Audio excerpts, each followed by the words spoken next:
Morning,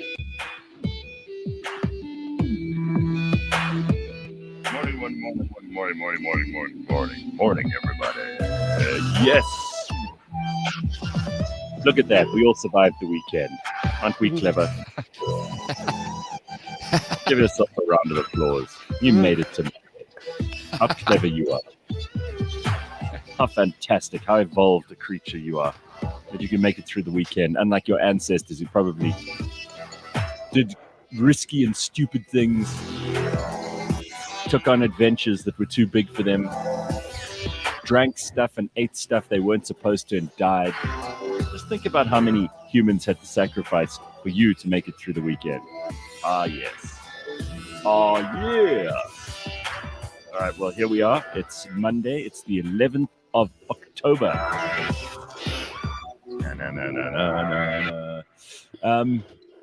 How's it going, Leigh-Ann Mole? How's it going, Mbulelo Tinta? How's it going, everybody? All good. I was just thinking of what my ancestors might have got themselves into trouble with.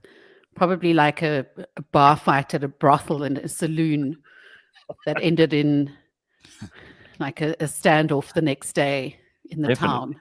No, that sounds like 4 ways. One of them was shot in the head. But luckily, you see, the point is if they were your ancestors, that means that they managed to have sex with someone before they died. And well, they were at a brothel. Yes, exactly. Hello. They successfully produced another ancestor of yours, just one line down. And even if they died in a horrific way, they left their own genes to continue the story. That's how we got here. It's not always, they always go, well, you're the descendant of the winners. Not true. Cowards. They just had actually cowards. We're the descendant of cowards. Sometimes the cowards, but sometimes also the smart ones. I mean, that's what evolution teaches us, right? Is the ones who survived and actually made more of themselves. But what they leave out is that you might have only survived a few days after making the next version, making the beta or the delta or the gamma or whatever version it was. So you might have, as Leigh-Ann says, gone to the brothel the night before, found some fecund hooker and impregnated her, and she managed that night not to wipe you out, and then that great grandmother like crawled out of the womb a couple of months later, and she's like, "Who's my daddy?" "Oh, well, your daddy died in a bar fight. Actually, not a great story, but you're here. That's all that matters." So sometimes you're the descendant of cowards, sometimes you're the descendant of winners and brave people. But sometimes you're also just lucky, pure lucky. And lucky is what got us here, many situations. Because humans are not always the smartest. I mean, we can look back on history and we can take huge pride in all the great decisions that were made. But we always avoid responsibility for the terrible decisions that were made. We're going to get on a ship and we're going to go that way. And we'll just carry on until we run out of sea. Oh, my God. We'll never see those people again. Bye. Bye, guys. Yeah. We'll see you later. Scurvy take thee. Let's see what happens. Or one tribe decides, you know what? This tribe next door, I've had just about enough of them. Let's all gather our sticks with the sharp points and let's go and kill those motherfuckers. And then they'd go to that tribe, and that tribe was much bigger than they thought. And they were wiped out. And we've never heard of that sharp stick tribe that were so brave and thought they could take on the other tribe, because the other tribe were waiting for them with rocks in a ravine. And they ate them. And they ate them afterwards. This is history. And those are the stories. No one wrote that shit down because they were like, oh, it's kind of embarrassing. Let's just leave that story out. But that's how we survived. We ate them. Yeah. You're the descendant of those ones. Oh. Those who made you. Anyway, so Mbulelo made it back from the Tsitsikamma forest, and he was talking to lots of running people over the weekend, and he says that it was loads of fun, and he can't wait for the next one. Is that about right? Did you win? Did you win? I did win because I didn't run, so there's no losing. Yeah, I saw just working people. Funny, I saw so many people when you in the background you had that what would you call it? Like the gate that everyone ran through. Finish the arch. arch. Yeah. So I knew a whole lot of people on Instagram who were there, and they were running through that arch. There were 2 girls I know who did it. It's pretty impressive. Yeah, maybe those are the people. I mean, they all came to me and they said, if Gareth started a cult, we would certainly be in, and we'd drink Yeah, the but they're Kool-Aid, already and we'd eat the other tribe. they're already in the cult. I mean, they're running. That's a cult. It It's a certainly big is, cult. Yeah. especially the trail running one. It is full on cult movement. But that's a cool thing. Like after a weekend, you see where most of us just go, oh well, I saw some of my friends, I had a good time. If you can get back after a weekend and go, oh no, I ran this trail run, which is fucking hard, and I did it, and I did okay. Like that's an achievement. What did I do this weekend? Hugely. Partied a bit, saw some friends, saw some family, ate some good food, but that's not an adventure. that's kind of, you know. Well, actually, in these times, that's a pretty freaking big adventure. You reckon? Yeah, We've it's become really that getting boring. out there. We've become that boring that counts as an adventure now. Only Let's for say. now. Things will get better. I hope so. Well, I'm off Yeah, to your friends can be proud of themselves. I mean, it's probably the hardest race, a 42-kilometer race or official race in Africa, and one of the 42. hardest in the world. It's one of the hardest I in mean, the world, and that's like scientifically proven. Yeah. I've never run more than 3 or 4 kilometers in a stretch in my life, ever. I Well, don't since intend. we're proud of going them. down this route and you've spoken about this again before, I will remind you of the 10K race that I ran. Thank you. Yes, I'm very Thanks. impressed. Bye. Well done. No, well done. I mean, that's a big deal. At least you can say that's in your book, but it's not a 42-kilometer trail run across arduous No. territory. So, there are a couple of things I wanted to bring up this morning. First one is I'm actually going down to Neisner. I'm doing something with Tour Vest today and tomorrow. So I won't be on the show tomorrow morning. And luckily, you're in the capable hands of Mbulelo and Lebang tomorrow. And I should be back by tomorrow afternoon and then back on the show on Wednesday morning. But I'm looking forward to actually seeing that part of the world. I probably haven't been down there. It's ironic that Mbulelo just come back and now I'm going down. We're basically crossing paths on the show today. Ships in the night. Yeah, or in the morning, as the case may be. But I haven't been to that part of the world for ages. And I'm actually really kind of excited about it. Going to George Airport, which is something I haven't done since I was DJing all those years ago. Because I'd land at George if I had something on in Neisner, sometimes even in Plet. And on the very rare occasion that I found myself in Mossel Bay, which I think was once. I've only been there once in my life. And it was at night. And I can't tell you a damn thing about Mossel Bay. But it was cool because I love that little airport. And it's a part of the country that unless you go there and, that's your express purpose to go there, it's never really on the way to anywhere. I mean, there are those mad people who take like a road trip all the way from Cape Town to Durban or vice versa. But otherwise, you have to go to the garden route with the garden route in mind, right?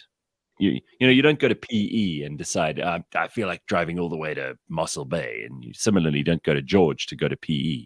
It's a very rare state of affairs. But I'm happy going down there again. I mean, Neisner is really pretty.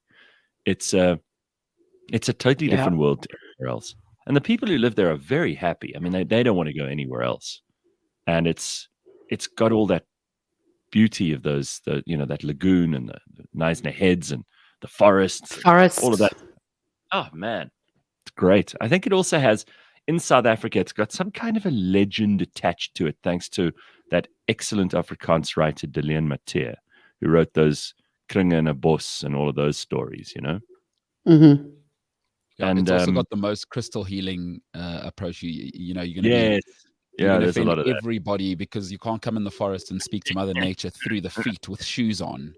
Wow, that vibe is prodigious down there, and they are doing it. Yeah, full on, like those wavy pants with those patterns, and it's an honor to have you guys here. Oh wow! Like Mother Earth appreciates and sees you, like that vibe. If I had to go barefoot in a forest, the only crystal I'd demand is one that protects my tootsies from spiders and scorpions. Oh, right. Okay. Yeah, that's that. But you don't know crystal is going to help you in that respect because the insects don't care. They don't have a spiritual dimension. So I'm doing that. And then on Friday, I'll also not be on the show. So I'm afraid I'm skiving off a little bit this week. Because I've decided on Friday I'm going to take a little long weekend and go and enjoy the coast of KwaZulu-Natal. Well, those parts of it that are not toxic, since the riots and looting in that chemical factory. And I'll go and just chill for a little bit and have a nice weekend. So I'm going to start enjoying this level 1 shit, whether people like it or not. And I'm not going to stop anytime soon. Good for you. Yeah, that's my plan. So I thought I'd just let you in on that. So don't expect me here tomorrow or Friday, because you're going to be disappointed. So let's just talk quickly about a couple of things. First of all, Mbulelo is back, but he did speak to two people who he says are highly accomplished, and they've confessed to suffering from something which you could only describe as a midlife crisis. And I assume they're in their 40s? What is a midlife? Both 50s. Both 50s. Okay, so I was going to say, like, the midlife crisis, they used to say it was in your 40s, but I think it's shifted up. I think it's somewhere in your 50s now, because people's lives have got longer. We live healthier.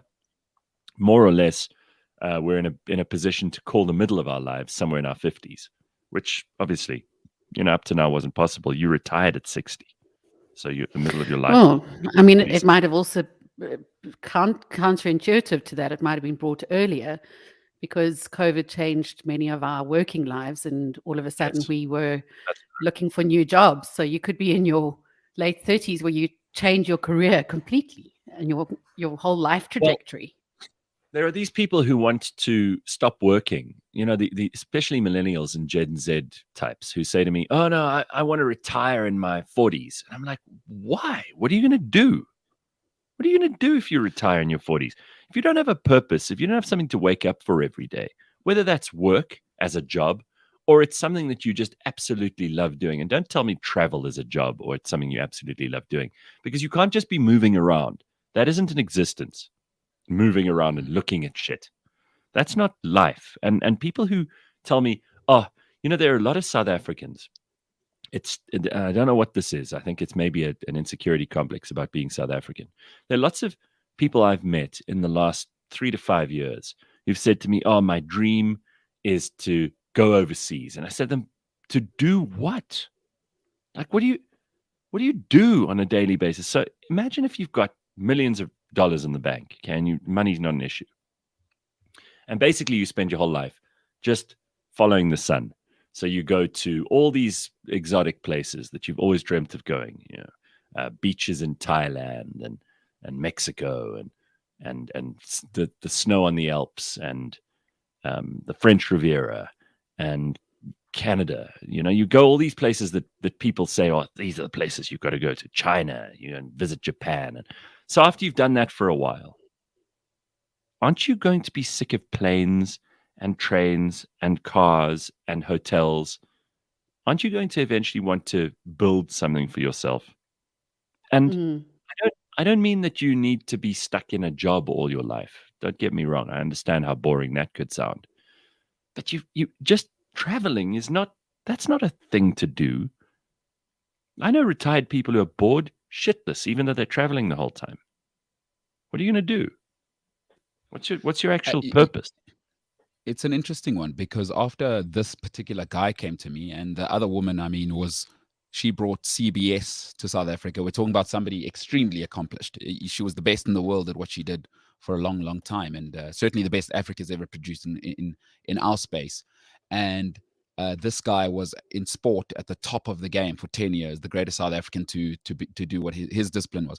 But it was really interesting to me because it struck me, I write everything I do every day down when I get home. And for me, it's a performance thing. But it was really interesting for me to think how differently I think and the next generation's thinking is, as you were saying now, it was so interesting. Something I wrote down was we used to define by what somebody is by the work they do. And younger people talk about the experiences that they have, and Right. interesting being down in the region, and you're off to Knysna, is how many of my friends from this industry that I work in and I love, is how many have moved away from Cape Town and Johannesburg. And all of them, I met 4 this weekend that made the move in lockdown. All of them had the same answer, and I asked them independently, and I didn't even know that they'd moved. Why did you move to Knysna? Why did you move to George? And they said, no, it's about my lifestyle. And what you said is interesting to me is, again, for me, it's it's the experiences that people want to have now, rather than I want to have a career for 60 years. It used to matter that you worked at the company and got the gold watch after 25 years. And I think both of these people are realizing it's not enough. And I think the toil thing is you must always, because I believe there is salvation in suffering. Sure. But it's not enough to have the money. Money is not enough. And something a friend of mine said to me 2 years ago, she was getting divorced, said something brutal to me, but it was an awesome reminder of what life is, just for me at least. And it came up again this weekend as I was going through my pages, is that when she got divorced, I said, you guys had everything. What happened? You loved him, he loved you. And she stopped me. She said, love is not enough.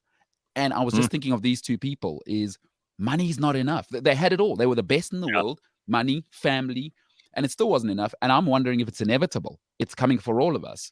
So are you talking now about a midlife crisis or a general purpose in life and looking for something more meaningful? Because I don't think the two go together. I mean, I think a lot of midlife crisis stuff is people who are suddenly taking stock of their lives and they go, oh God, I've done nothing. I've achieved very little.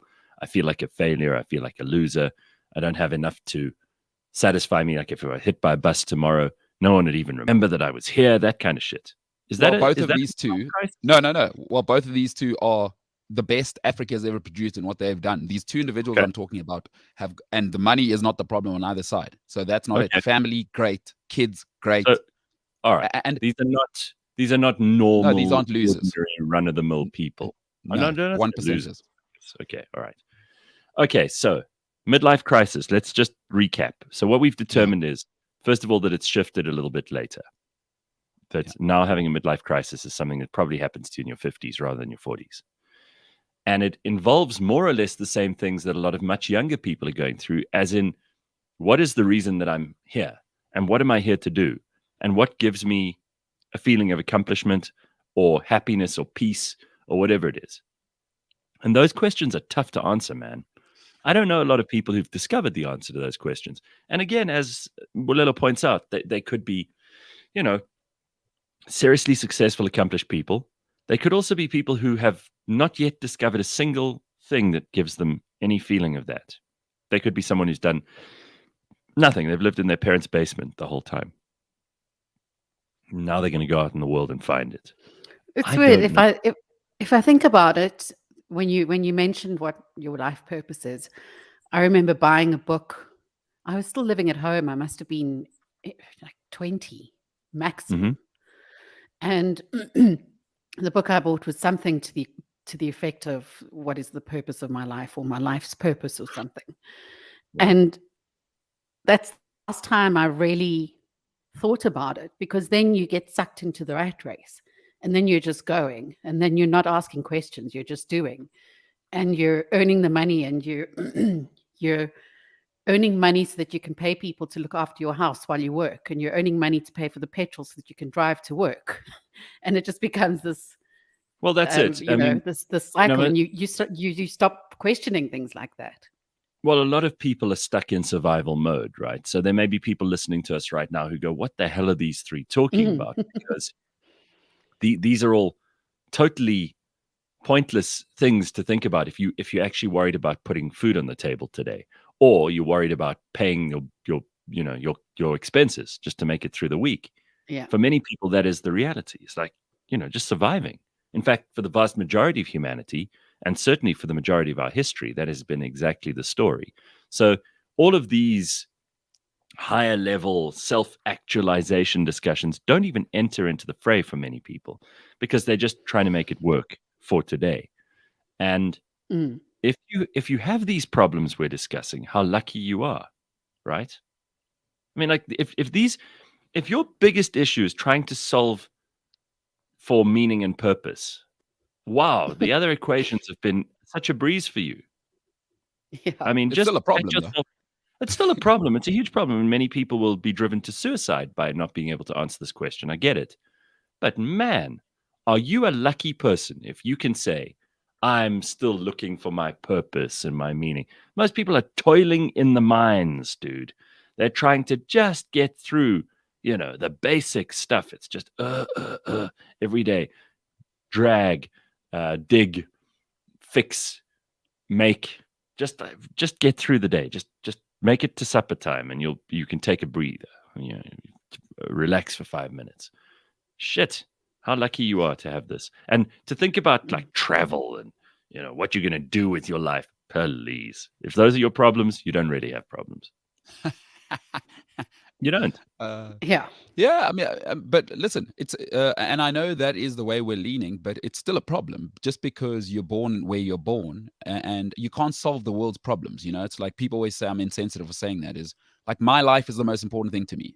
Sorry, I'm not Mahatma Gandhi. I can't help the guy in Gambia who that's his reality. I acknowledge it. It's real. It's awful. But my life's the biggest problem to me, and my biggest problems are, oh my God, I don't want to be 50. I don't want to be going into my 50s going, oh shit, what a waste. So this is only occurring to you now because you spoke to these two people over the weekend. You haven't been waking up for the last couple of weeks feeling this, oh my God, is my midlife crisis going to get me whether I like it or not? No, I've been thinking about it for the last 10 years because philosophy, wow. This is the backbone of philosophy. So it's why actually physical activity to me is such an important thing, because from a philosophical point of view that's literally me shedding the skin off my body. And a lot of the people that I've encountered that have midlife crises and these two people, I propose this to them, and we'll have another conversation down the road with them, is that because they defined themselves so much by what they did, it became who they are. And I never want to be entirely what I do for a living as a person. If you narrow in on being a world-class TV person, as this other person was, and world-class sportsman, as this other person was, and you just become that, if that is your only identity, what happens when you're not world-class anymore? And I propose to both of them that's why they're having this, because they're no longer the guy and the girl.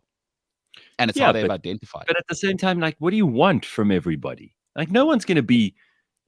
Everybody's always looking for the next big thing, right? So if you've managed to tick off one of those two things you just mentioned now, if you've got an achievement like that in your life, number one in Africa in whatever, or number one in your industry, or you've changed the world in your business, or you've raised 3 amazing kids or 1 amazing kid or whatever it is, like, that's enough. Stop. What are you punishing yourself for? Like, some people don't even get to that. Number one, there's only one of them. It doesn't have to look good on paper.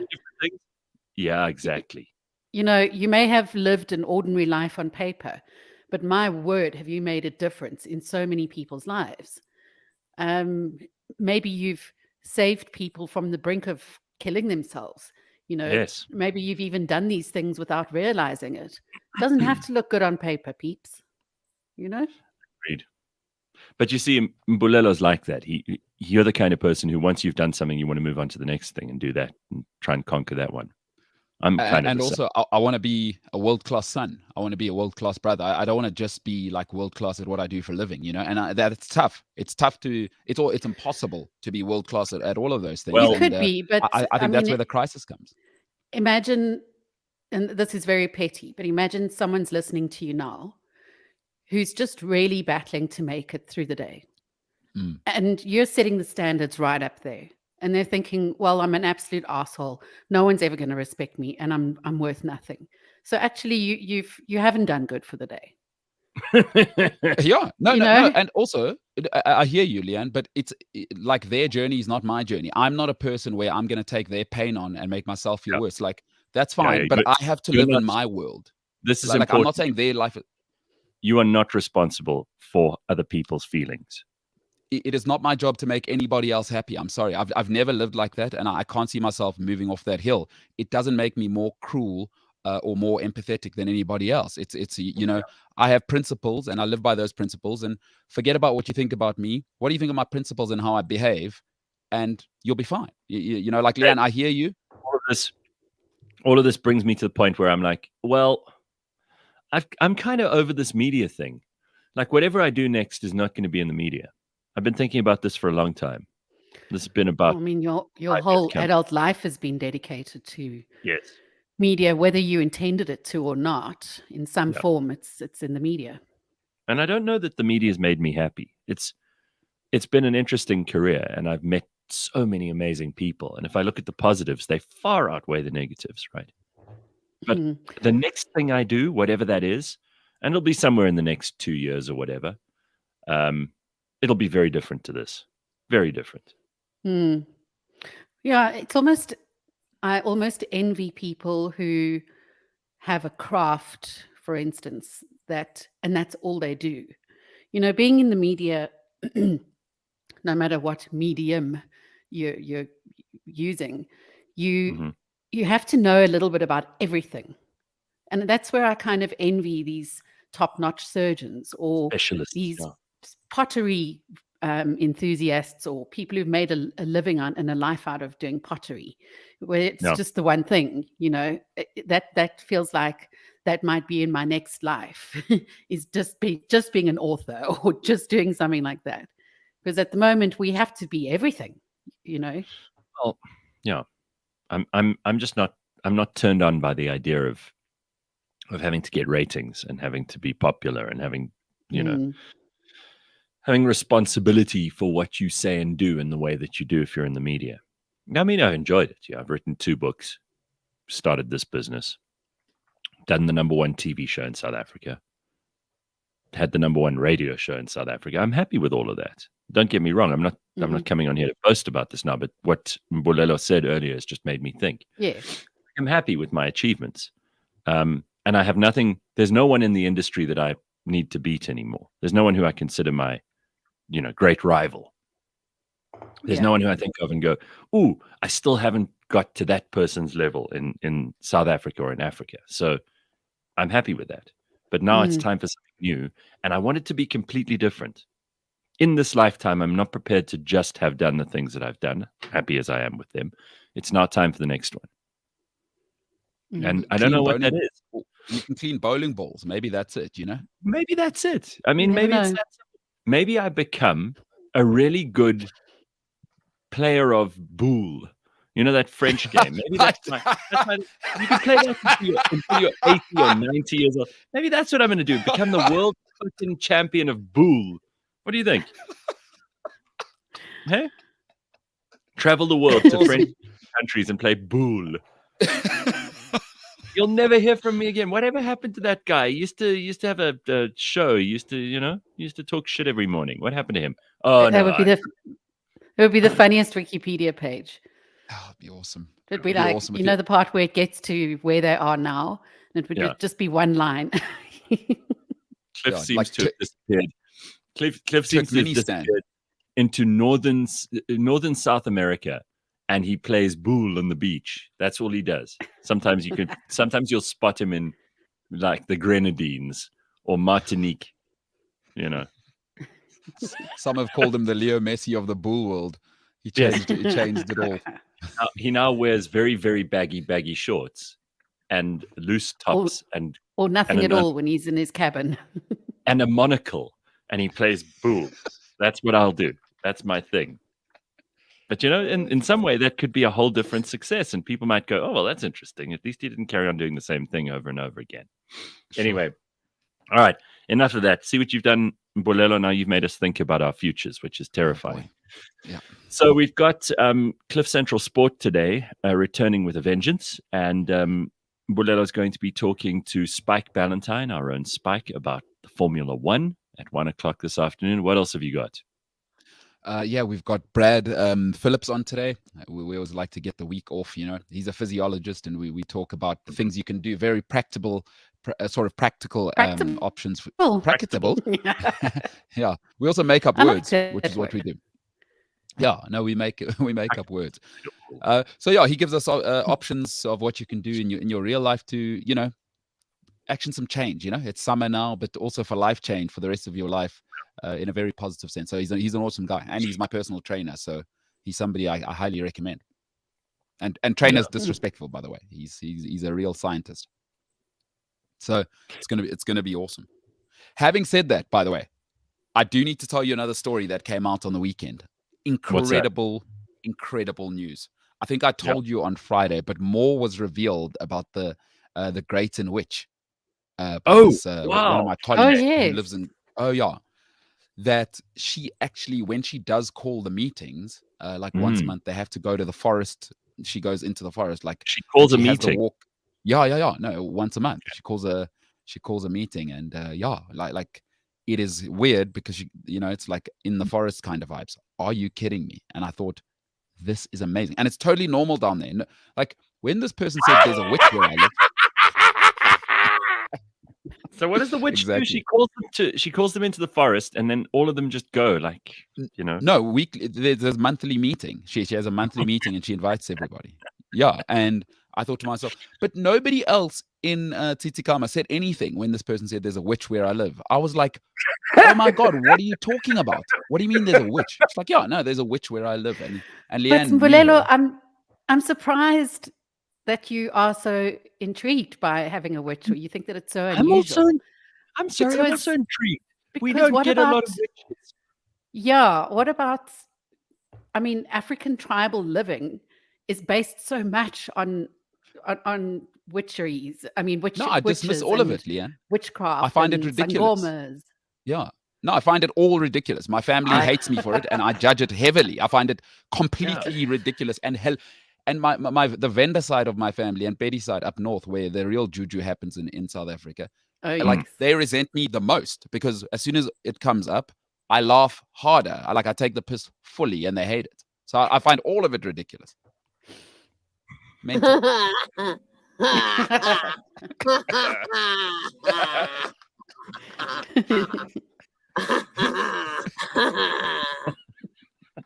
That's my witch laughed.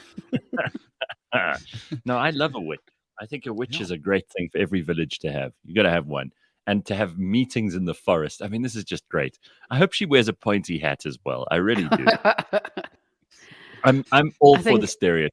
Yeah. I think she's more into tie-dye and macrame. Yeah, probably. All right. Tie-dye's huge. So a few headlines before we get to Dr. Hanan, who I know you're excited to have join us in a moment or two. China and Taiwan. Poor Taiwan. You know, China just coming for them from all directions. But they say they will not bow to pressure from China, and they will defend their democratic way of life. The president, Tsai Ing, said when he gave a defiant speech amid heightened tensions over the island. Apparently, Xi Jinping has vowed to fulfill reunification, whether they like it or not. And sorry, it's a Miss Tsai. She's the prime minister, or the president, rather. It's not a he. Taiwan considers itself a sovereign state, while China views it as a breakaway province. Beijing has not ruled out the possibility of using force to achieve unification. So there's no option on their side as far as China's concerned. Oh, yeah. You like the idea of independence? Oh, well, that's very nice. We're just going to reunify, even if we need to use force. It's like when someone says to you, you know, I know you don't really love that girl or that guy, but you're going to be forced to marry them, whether you like it or not. That's how it's going to work. Arranged marriage, okay? Cool. Good. And if you don't like it, we will just force you at gunpoint to like it. It's very nice for Taiwan. I'm sure they're thrilled. Okay, so that's what's happening in Taiwan. Not surprising necessarily, but we'll see what goes on. I like the fact that the Taiwanese are being defiant and saying, we're not just going to do what we're told here, and we're not scared of you, China. Long may it last. Apparently, there's a 5 million rand breakfast probe, which is being called a political stunt. So in Zululand District Municipality, there's a mayor called Thulasizwe Buthelezi, who said there's an investigation by Cooperative Governance and Traditional Affairs into allegations that he spent 5 million rand on a business breakfast. Jesus. 5 million rand on a business breakfast that was a Listen, the price of food has gone up, hey? Eggs, yogurt, muesli. It's expensive these days. So this mayor, Thulasizwe Buthelezi, says he spoke to the Daily News on Thursday after presenting the paper with proof of the cost of the business breakfast at a hotel in his municipality held last week. After presenting the hotel invoice, the mayor challenged those who claimed he'd spent 5 million to produce their invoices, adding that people who tarnished his party's reputation — he's with the IFP, by the way — had no justification. The municipality hosted a business breakfast at the Elangeni Hotel in Durban, and during the event, a group protested outside the hotel. They were shouting the mayor's name, asking him to come down and speak to them. They held placards reading, "We have no water in Nongoma. We have eggs and bacon in Zululand." Well, this sounds to me like the typical stuff you see just before an election. And the IFP are obviously, being rubbished by the other parties in that area. And there's huge contestation between the IFP and the ANC. Leading the protest, of course, the ANC youth leader in Zululand, who's Lindo Kuhle, who claimed that the money spent on the event was estimated to be 5 million. Now, show your invoices, like the mayor says. And I'm not just going at this Lindo Kuhle because they're with the ANC. If you're going to say someone spent 5 million, show us the invoice. Then I'll believe you. And then we can go after that person. But if you say, we estimate the cost to have been X, Y, and Z, it's easy to find this stuff. You can find out from the Elangeni Hotel. They will tell you how much was spent on a breakfast. 5 million rand on a breakfast. You know, what is it? Unicorn bacon? Like, what is this? Salt Bay. No, Salt Bay's preparing the eggs. What is that? I mean, what are these truffle eggs and laid, are these eggs laid by a phoenix that you can have bacon and eggs with? What is going on here? You 5 million rand for a breakfast. Unless he invited everyone in his municipality, there's no way that breakfast would cost 5 million rand. No way. So I just don't believe you. Unless there's a certificate proving that the bacon was made by the pig that survived from who had the ship? Moses. Noah. Yeah. It was one of those two. It's a direct descendant. And but aren't they all? This is, well, I don't know. Oh, that's a good point. Yeah. If it's true, they all. Sorry, that's not a thing. I think it was unicorn bacon and phoenix eggs, like Gareth says. That's the only way it could have been, right? So I don't buy it. And in any case, this Thulasizwe Buthelezi says, here are my invoices. I could prove to you this is how much I spent. Where's yours? Some bullshit. That's what that is. All right. The police ministry has stood firm on a claim that the Western Cape has the most resources. So this is interesting. Becky Cele says he's sticking to his statement that the Western Cape is the most resourced province. Provincial government hit back at utterances made by Becky Cele at Nimbizo and Mitchell's Plain in Cape Town on Friday. Western Cape Premier Alan Winde urged Cele to retract his statement, saying it was an insult to the Cape Flats' poorest communities that continue to grapple with gang violence and other crimes. Cele told the Mitchell's Plain residents that 24% of police officers trained countrywide had been deployed to the Western Cape. He added an additional 200 officials and 58 vehicles were transferred from other provinces to help quell crime. Well, this is all great. I don't care whether Alan Winde or Becky Cele win this argument, but Cape Town still has a major problem. Because if we've got close to a quarter of the police in the country deployed in the Western Cape, and they still can't get it under control, that should be an embarrassment to them.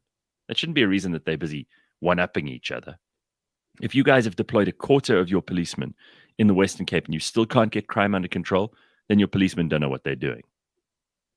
So stop boasting about what you shouldn't be boasting about. The result is still shit. So what's Beggy's point there? That he's given resources to Cape Town, or that Cape Town have more resources? Well, you see, anytime Cape Town comes up better than anywhere else in the country, and you're in the ANC, you have to say, oh, well, it's because Cape Town is run badly, and we help Cape Town every way we can, because then it makes you sound like, it's the DA's fault. That's essentially what they're trying to do here. None of us are buying this nonsense, because the Western Cape still has more gangsterism than any other part of the country. That's their biggest problem. And your police can't seem to get control of this, Becky Cele. That's on you. Why is he telling us this? We've already given you the money by paying our taxes. Correct. Actually what you're telling us is you failed to distribute the resources correctly to train more police officers. That's all I'm hearing. Is that what he's telling me? That's what I'm hearing. This is a guy who wears a fedora and tells us that we better be in bed by 9 o'clock during curfew or he's going to come and arrest us. You know how frightened I am of you and your police ministry. Go to hell, man. Who do you think you are? You're like a trumped up demi-gangster with way less competence than any mafia boss. Don't give me like Becky Taylor. You couldn't organize a piss up in a brewery. You really couldn't. And the police are a disaster because of you, chiefly. Mr. Shoot to kill. Remember that nonsense? Shoot to kill. Tell your police officers to do that. You realize that you work for the citizens of this country. Who do you think you are? And so much Mr. Big Talk, and we still can't get crime under control. I fuck your general direction. You please, Becky Taylor is just a big loser. He's play acting at being a big tough gangster. He's play acting. Look at me, I'm Becky Taylor. I'm a big guy. Look at me. Probably 5-6 taxi buses in this country could take him on and win every time. 500, 600 taxi buses you could take him on and win. Anyway, let's move on. We don't have all the time in the world to talk about Becky Taylor, and we've got more important and more interesting things to discuss. Now, it is time for It's Going to Be Okay with Dr. Hanan Bushkin. He's a renowned psychologist. He's also the head of the Anxiety and Trauma Clinic in Johannesburg and a regular here on cliffcentral.com. We've been speaking for a couple of weeks about people who have issues and want to have them resolved, whether it's a conflict, whether it's a dispute, whether it's something that you're trying to work through with somebody. And we want you to come on here and feel that it is a place where you can be taken seriously, and where we will be able to address, hopefully, some of the big underlying issues that maybe are an example to the rest of us who are also going through these things. So this morning, we've got our own Barrett from Cliff Central, and he's going to be joining us. Let me welcome Dr. Hanan first. Hey, Dr. Hanan, how are you? Hey, guys. How are you? Good. Nice to see you. Nice to see you. So we've been talking about getting people on with some real issues, and Barrett, who works with us, he put his hand up and said, listen, I'm prepared to talk about something that's affected me for a very long time. And this is kind of a heavy story, so I'm going to let Barrett tell it. But it's a story which I think many South Africans will be able to resonate with. There's abuse, there's difficult stuff that happened in his childhood, and he's brave enough to bring it up and to address it with you this morning. So I'm going to let him explain it to you. And hey, Barrett. Morning. How you guys doing? Good. Morning. All right. So Barrett, you're at our offices at the moment. So yes, you're ready this morning to address something with Dr. Hanan. I'm going to let you tell your story, and then maybe he can use this story to help other people who are trying to work through a similar situation to make some sense of it. So you cool. Go ahead and tell your story. Perfect. Thanks. Thank you for having me this morning. Morning, Dr. Hanan. Sure. Good morning, Barrett. So I was sexually abused from the age of 8. I didn't realize I was abused because my definition of abuse was that I needed to be fearful of the situation and scared and frightened. And the person who did it to me made it into a fun, light thing. There wasn't intercourse, but it was inappropriate touching. And I realized at the age of 25 that I was abused. It hit me like a ton of bricks at that age. I also realized a few years ago that I had programming in my brain that in every situation in my life, that there needed to be some form of abuse linked to that situation in order for that situation to be real. So it manifested into a whole bunch of different experiences in my life. Coming to that realization, I let go of a lot of stuff, but there's still a couple of things that I've realized that I need assistance with regarding this. So the one thing that I realized is that, you know, I'm very hard on myself when I make a mistake or perceived mistake at work or in a situation. I put very hard on myself, to the extent of like, I'm going to be fired. You know, like I'm very abusive to myself in my thoughts and my thinking. So I just wanted to put that out there and ask for assistance with that. So firstly, let me say the fact that you're speaking about it is incredibly brave. Most survivors of any form of abuse don't speak out because it's so severely and negatively stigmatized, because society perceives that as weak and sees the ones that have been stigmatized as though there's something wrong with them. So the fact that you are talking about it is incredibly brave, and I promise you that a lot of people that don't have the bravery that you do are listening to this and are getting some form of strength, bravery, insight, and are able to relate to this and are learning from your story. So first of all, really, really, really well done. People think abuse, the definition of abuse is when it actually hurts. And it doesn't have to hurt for it to be abuse. The moment somebody oversteps your boundaries without your permission, that is abusive. And that can be in subtle and in not so subtle ways. obviously at 8 years old, you expect your parents to protect you. You expect the world to be safe. And when you later on you look at it and you go, the world was not safe, and the people that should have protected me did not protect me, suddenly what ends up happening is that you enter into a fight or flight world.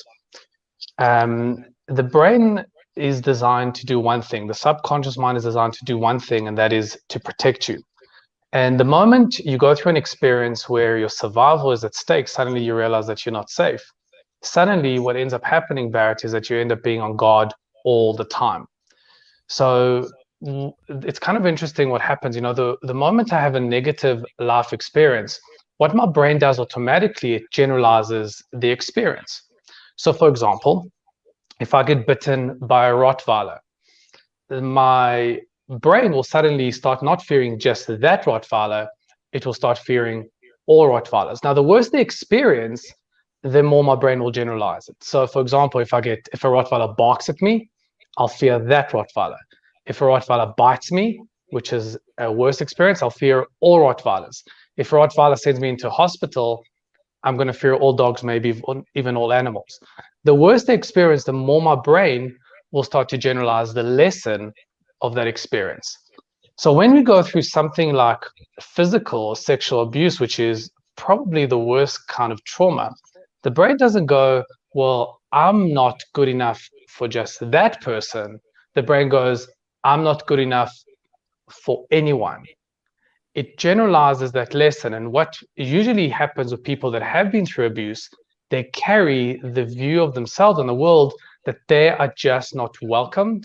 They're not good enough to anybody. And they wonder why. And the reason why is because the psychology of the brain is to generalize. Now, the way we deal with it, and what I'd like to suggest to you, is, I put up a post on Instagram this weekend, which garnered a lot of attention. And what I said is that in order to deal with trauma, you don't have to go to the past. What you have to do is just create different experience and unlearn what the past has taught you today. So what I mean by that, Barrett, is that obviously at 8 years old, you went through this experience which taught you something about yourself. You carrying this lens with you today. If you want to be different, you don't have to go and unpack what has happened to you in the past. All you have to do is unlearn it today.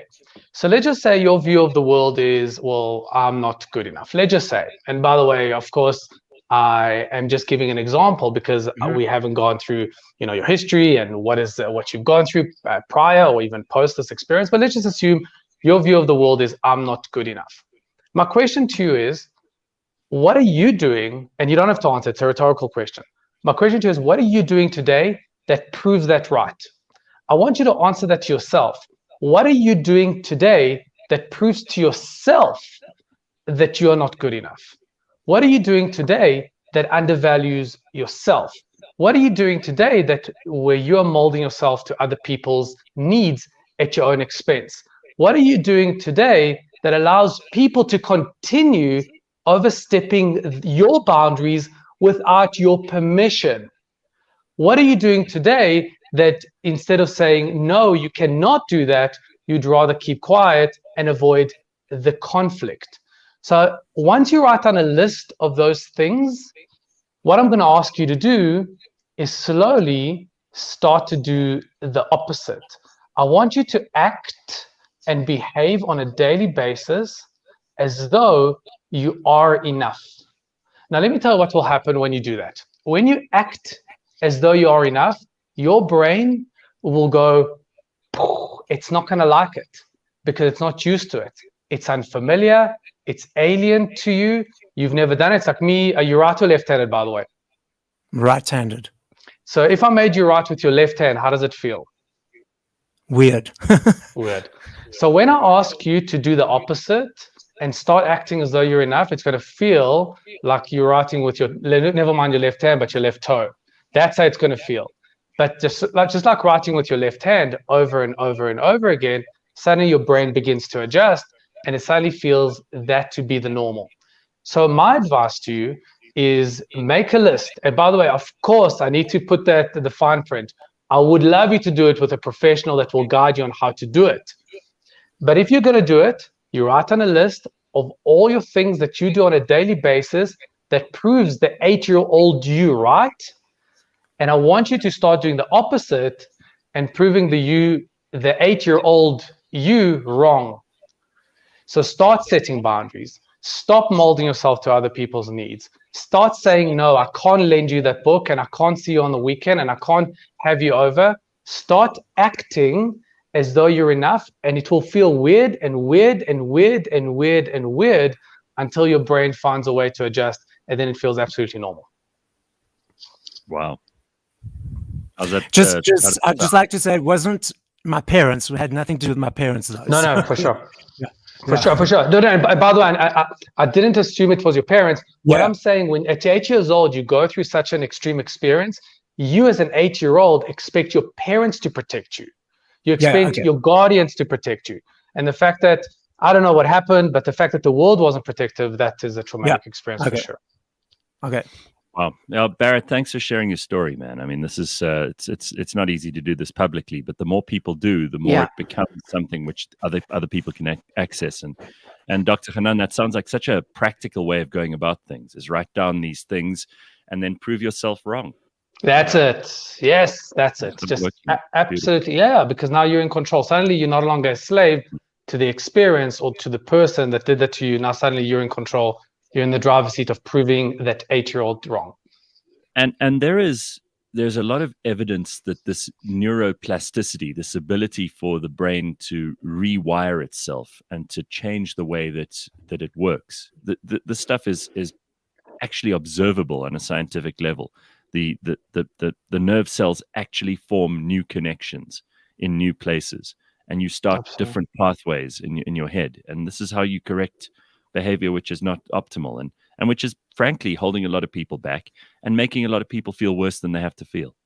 Absolutely. Neuroplasticity is like the craze word, and the truth is there has to be a balance. But when your brain adjusts to a terrible world and your brain isn't placid enough to actually adjust to a better world, that's when it becomes incredibly traumatic. You got to immerse yourself in the new experience. So the more you immerse yourself in the new experience, your neurons, you can actually see it visually, actually adjust and find new ways of interacting with the new world. But you got to immerse yourself in the new world for sure. All right. Well, I'm pleased that we got you on this morning, Barrett, and you're an example of somebody who's willing to come and share your story so that we can give you practical tips with Dr. Hanan so that you can start making adjustments. And if you have a similar situation, a similar story, email us, contact@cliffcentral.com, and don't be afraid. I mean, no one's going to bring you on here and make fun of you or make less of your situation than should be given to it as a serious personal experience. And we want to hear from you, and we want you to feel like this is a place where you can tell those stories. So Dr. Hanan, thank you very much. Barrett, thanks very much for joining us, and we will thank you very much. We'll hopefully start to see the practical examples start to manifest in your life, and who knows, there may be someone else listening right now who's gone through exactly the same thing that you're helping. Absolutely. Very good. Thank you. Thanks, Barrett. Thanks, Dr. Hanan. Good to see you. Thanks, guys. Nice to see you. Very good. It's tough stuff, huh? Sure. Yeah. Harrowing. Yeah. But, like I was saying earlier, and I alluded to making a difference in people's lives, even if it's not your thing, you're still doing it. And just by telling stories, it just makes so many people feel so much better. And I like the way the world has shifted in that the focus doesn't lie on the person who's telling the story anymore. The focus lies on how many lives that story can change. Right. And that's happening every day. That's what we're trying to achieve anyway. So Blind History Season 6 is about to start, and we would love your input on who to include. We've done close on 70 episodes of Blind History already. So there are a lot of people that we've already covered. And if you haven't heard the show, go and listen to it immediately because you're missing out. But we'd like you to help us suggest, who do you want, Leigh-Ann? Who do you want, Mbulelo? Have you done one on my ancestor who was killed shortly after his brothel interaction in the saloon? No, not yet. But we'll start That's looking my at that. suggestion. We don't even know his name. We're not even sure which brothel he was in. It's very difficult for us to track him down. It'll be a very short episode. I feel like we've kind of covered it this morning. Mbulelo? I want Lisilo. If you don't know who that. Lisilo. That was the Gareth. Why do you know that? Why do you know who Lisilo is? Because I used to watch this stuff when I was. That's what we were fed on TV. I used to watch the Setswana version of Lisilo on. I think it was SABC or could even have been Bop TV at the time. TV. It was just like TV3 or something. TV3 or TV1 or whatever it was. But yeah, I used to watch that. Yeah, Lisilo. And then Lisilo would appear. Oh my God, it was frightening. That was like probably some of the first horror that I ever saw. Yes. Yeah. Definitely.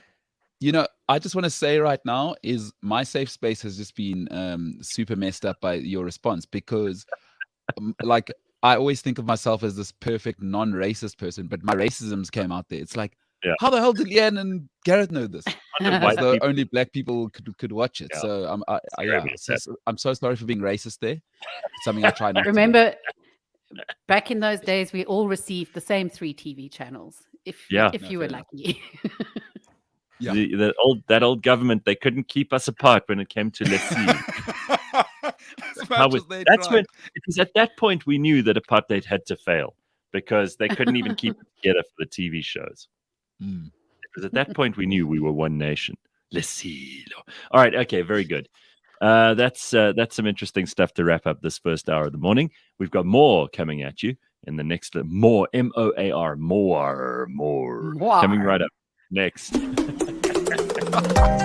came a long way, we see the light. Time is gone, now we face a new age. Things are changing so quickly lately.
Do you suffer from collectivism? I've got this love affair with French antiques. Do you have an obsession with objects? This is a King's African Rifles bayonet. Are you a fanatic? A devotee? Are you someone exhibiting enthusiasm or strong passion? I've got like 4 or 5 really big trunks in the garage that are full of my Christmas decoration collection. Cliff Central dispenses a weekly dose of collectomania. Join me as I talk to compulsive collectors. Fascinating. Then you get the limited editions that were like 100 made worldwide. Possibly a little weird. So I have a collection of collections. Collectomania, Mondays on the Gareth Cliff Show. Brought to you by SA Gold Coin Exchange and the Scoin Shop.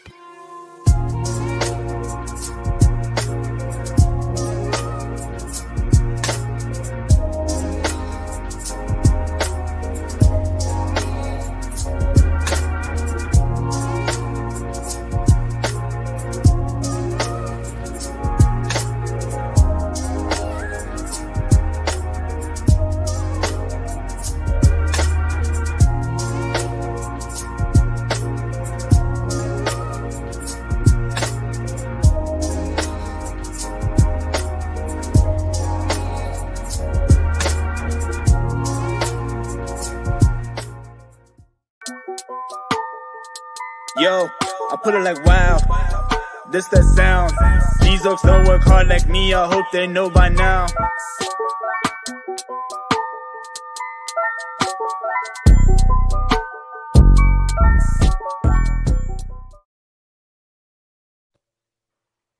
All righty. Good morning and welcome to This Morning on cliffcentral.com. We are here to look after you. It's Mbulelo, Leigh-Ann, and I, and we were just busy with Dr. Hanan and Barrett, and we'd like to hear from you too. Let us know what you're up to. Either contact at cliffcentral.com, or if you're on the live stream, drop us a comment. There are a couple of people talking here. Rabubi, Tracy says, just to point out your thing about Lesilo. Rabubi, I could sing Spider-Man's theme in Tswana. Yeah, lots of us could. Lucky for you, says Zuzi Lezungu. We didn't have Lesilo in KZN.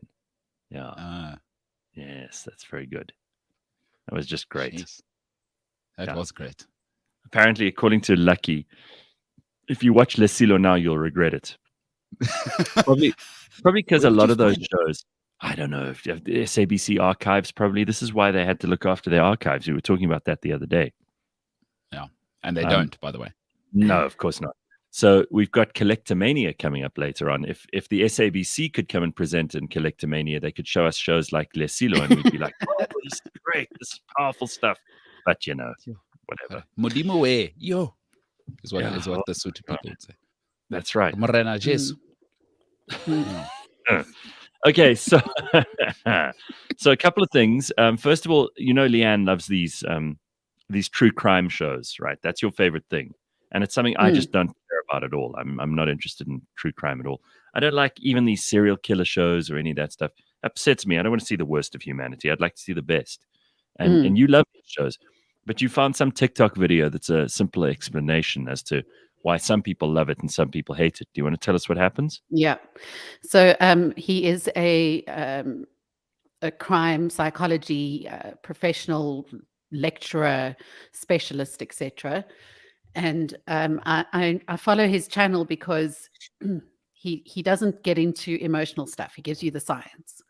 Okay. And the science in this case actually shows more of an emotional side. So his theory is that statistics show that females tend to be more interested in general in true crime stories than males. Okay. And the statistics show that in general, in many of these true crime stories, the victims are female and the suspects or the perpetrators are male. And again, this is in general. Females tend to be on the lookout or finding survival techniques or preparing themselves for what could happen in the world. Now, we don't have, we're not like Karate Kid who's been trained by someone in a forest who's preparing us for what's going to happen in our lives. Yeah. We're not being taught by the self-defense guru in a forest about how to protect ourselves. And so we tend to turn to what's available in the current world. And that's things like true crime stories. What could really happen in these? Are you saying a lot of women who watch these shows are trying to prepare themselves for the worst in case some killer's around? Yes. It's so that your inner psychology saying, I don't want that to happen to me. Let me watch it and learn from it and see how I can protect myself in future. For instance, you know, any person who's followed the Ted Bundy story, one of the tactics that he used was to, you know, pretend he was battling to get things into the boot of his car because he was disabled or in a wheelchair or in crutches. And you know, a woman would stop to help him out of her empathy and her sympathy. And that's now changing the woman's psychology to say, I'm not going to stop and help that person. No, that could be a risk. No good deed goes unpunished. Stop trying to help people. Yeah. That's getting in trouble. Stop it. And the other thing is that women, because they're now watching these things, enjoy these shows because they always end in finding the perpetrator and punishing them. And that is hugely satisfying for someone who's scared of being pursued in their own lives. So I just found that really interesting. Can I just point out what a terrible existence that is? Like running around the whole time watching people as serial killers. I mean, it just doesn't enter my mind. I've thought about this very rarely, but it's always been something that's kind of entered my thought, and then it goes as quickly as it comes in. It's like, there are not that many serial killers in the world. There really aren't. That's why they're famous, because they tend to, to do what at a minimum is required to make them famous. And many of these people are the exceptions to the rule, not only in terms of their mental state of being, but also because they get caught eventually. If you're a really great serial killer, you should never get caught, I think, first of all. And second of all, because they're so rare, it's not worth worrying about them every day. It's not worth thinking about them every day. This is, you realize, you girls who like this stuff, if that's the reason that you've just explained now, that's a pretty terrible reason to be watching such horrible stuff. Okay, let me be clear. Firstly, these are not, true crime isn't always about serial killers. In fact, a lot of the time it's about a once-off situation where a family member murdered a family member, or the neighbor did, or something like that. In fact, most of them are arisen from people that crimes from people that you know. So let's put aside the serial killer aspect. There are certain shows that focus on serial killers, but a lot of them are individual-based scenarios. And another video that I saw quite recently was just a normal guy who was posting a video about an experience that he had as he was leaving the gym. And he said, I was walking out of the gym towards the parking lot, towards my car. A couple of steps in front of me was a woman who was also leaving the gym. And I noticed that she kept on turning around and looking at me and speeding up her pace. And eventually, way before she got to her car, she pressed the button to unlock the car. She jumped in her car and locked the doors immediately, and then stared back to see where I was. And he said, I just realized that I never think about someone following me to my car after I leave gym. And, to think that women are conscious of this, and they have to be aware of it all the time. That's how they're living. Right. They're living in this perpetual state of fear. Well, that's why the worst thing you can do when a woman is going to a car with the looking back and the speeding up, the last thing you want to do is chase after her. That doesn't make her feel good. No. Don't chase after her going, no, don't worry, I'm not going to do anything to you. I'm not a killer. I promise I'm not a killer. Trailing your arms around the back of your head, not a good idea. Or reaching into your backpack for something, because that's not going to look good either. Look, these are the photos of my children. Yeah. Stop. I haven't killed in years. Stop. Just want to show you my crochet. Stop. I've turned it around. Yeah, look, I mean, I understand. Because men throughout history have been shitheads.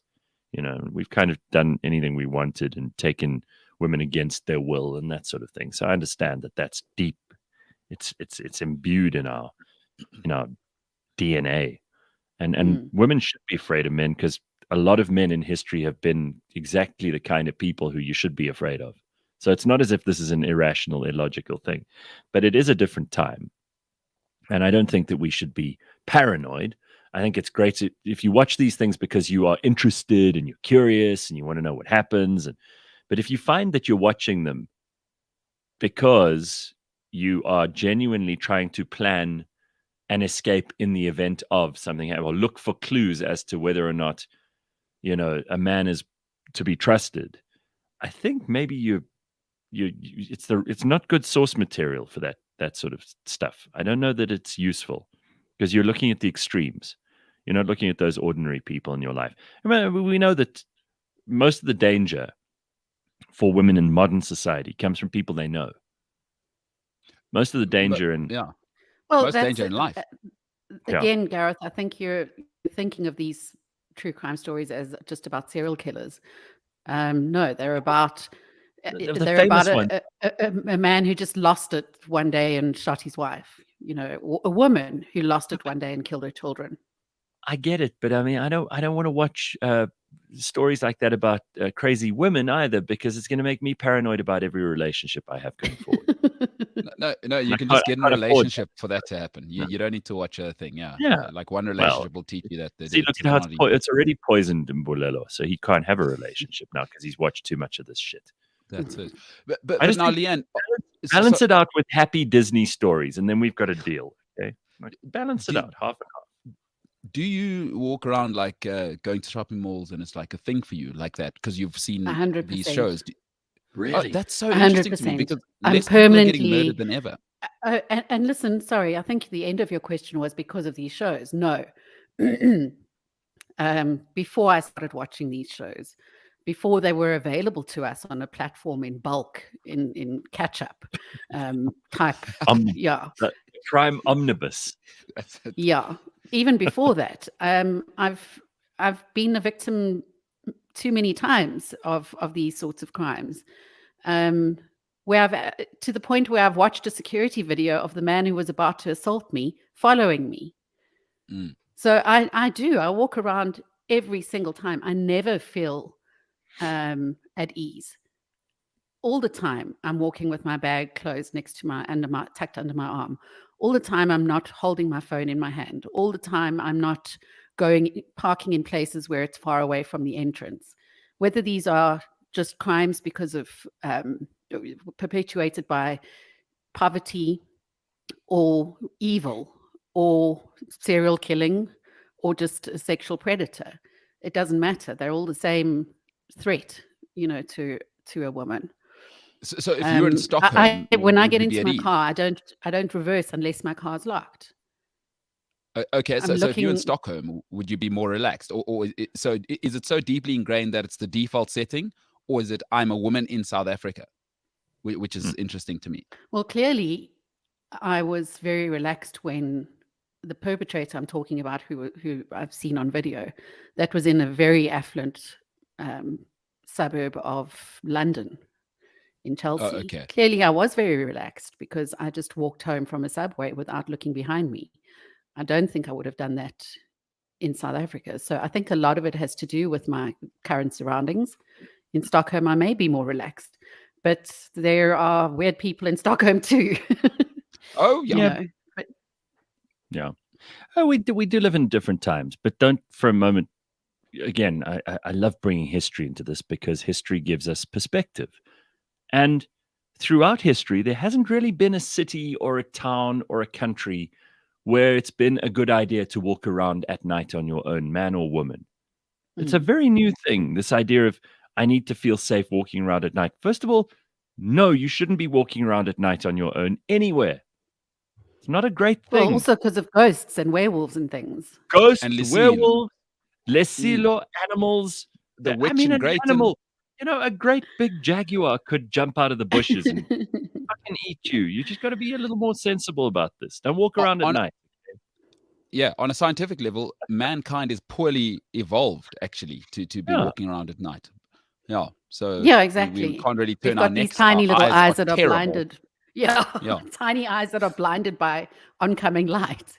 Yeah, that's it. But just to be clear as well, that is just one aspect why women might watch these shows. Let's go to why people are interested in these shows. And again, interestingly enough, the study was based on men and women and nothing in between. I mean, if you think about crimes against homosexuals or anybody in the LGBTQ plus community, that's a whole nother story. And this is just, one level of crime. But the other reason why I watch them is because I really enjoy the investigative process. And for that reason, I'd watch something like CSI. I love watching these detectives. So you love when they unravel this sort of thing. They find someone's ball hairs on an envelope, and they're like, "Well, it's definitely that." And they do the DNA test. They find out who it was. That interests you? I mean, I fall asleep before you. Oh my god! Oh, we discovered his fingerprints on the barrel of the gun, and now we know it was him. And no, there was this chemical. Why which are you is found speaking in like the a woman? soil. Am I? I didn't know that was a woman's accent. Okay, well, and the legal process afterwards, how you can have as much evidence as you like, but it depends on maybe a jury. It depends on perhaps which judge it was and their past experience. All of that is incredibly interesting. The only way that stuff would interest me is if it was my case and I was the one who needed to get off.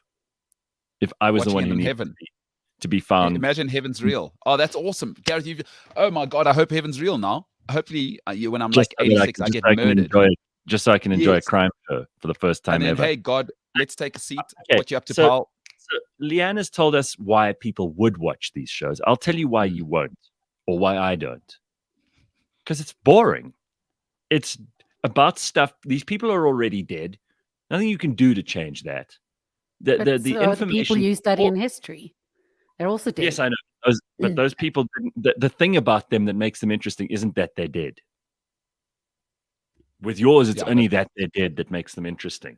No, what about the psychology behind the person who committed the crime? I mean, so many people that you study in history, were killing people, whether it was in battle or poisoning or whatever it was. Big villages being slayed. Well, maybe it's about the magnitude of those people's lives. Like if some person in a small English village gets murdered, it's like, well, they were a person in a small English village. We probably didn't even know their name until they were killed. And that's also why I don't care about this Van couple. What's it? The Laundry, Brian Laundrie. I could give two shits about Brian Laundrie. The only reason we know Brian Laundrie's name now, or the name of his girlfriend, is because there was a murder. And murder is something anyone can do. It's not that exciting. It's not that interesting. It's possible. What's interesting about Alexander the Great is that he conquered the known world at the age of 33. So I'm more interested in that than Brian Laundrie, forgive me. And I would rather watch a documentary on, some of his famous battles than I would like where Brian Laundrie's van is. I don't care where Brian Laundrie is. I really don't care. Would you watch your own murder with God? Let's just say hypothetically, heaven's real, whatever. Let's suspend reality for a little bit. Heaven's real now. You get there, St. Peter, what's happening? Game of Thrones, obviously God's watched every single Game of Thrones. He's done with that, whatever. Sure. They say, God, let's rewatch here. What do you think of that? What could I have done? Would you watch that? That would be interesting. That would be interesting, wouldn't it? But it might be it'd be more interesting. Like I've said to you a million times, my idea of heaven is to have a time machine, to be able to go backwards and forwards, not just into history. I love the idea of what the future might hold as well, and to see what happens and what actually happened, as opposed to what the story tells you happened. Because sometimes they leave stuff out, or there's no evidence. So yes, maybe I would be interested in true crime if it was on the world stage. But these hicks in like Louisiana who murder each other over a piece of rope, or hubcaps in fucking New Zealand or whatever, I'm not interested in those people. I really don't care what they've been murdering each other for thousands of years. They're going to carry on murdering each other. And the fact that they do is not interesting just because they find a ball hair in an envelope. I hope at the age of 85 I get taken by a leopard in a hospital. Just the leopard happens to be from the like back. I don't want to go like a classic 85-year-old. Yeah, it just drags me out the window, jumps away, and then they find out like 50 years later that have you seen how slowly leopard's prey dies? No, that's fine. I'm 85. I mean, it's been all right. I'm 85. At that stage, you're living slowly anyway. Yeah, anyway, and it'll be a visceral death. Like I was hectic till the end. Heinz says we're being very hard on you this morning, Leigh-Ann. But Leigh-Ann loves this type of show. She's the one who brought it up, and I'm glad for her. There are lots of people I know who love those shows. They're not all women. No, and I don't take it as you guys being hard on me. It's you're probably you're probably expressing your opinion a little louder than I express mine. But that doesn't matter. It doesn't matter to me. And it doesn't change or make me question what I enjoy watching. And you know what? You are by far the majority, because the most popular shows on television and in podcasting are true crime shows. People love them. I mean, CSI, how many spin-offs of that have they had? Jeez. And they're all in the top 5 of the last 20 years. Every single. And it's not only that. It's like, again, the whole process, like picking up on a cold case and using new technology to figure out ways of solving the crime. Yeah, I totally get that. Amazing. It's fascinating. I'm not saying people shouldn't be interested in it, and you're stupid if you are. It's just not interesting to me. That's all. I'm not that into like solving crimes and stuff. I think it can be interesting, of course. We went to the police forensics lab. Remember, Leigh-Ann? They showed us how they gather evidence and how they store evidence and what they find there and how they manage to figure things. That was quite interesting.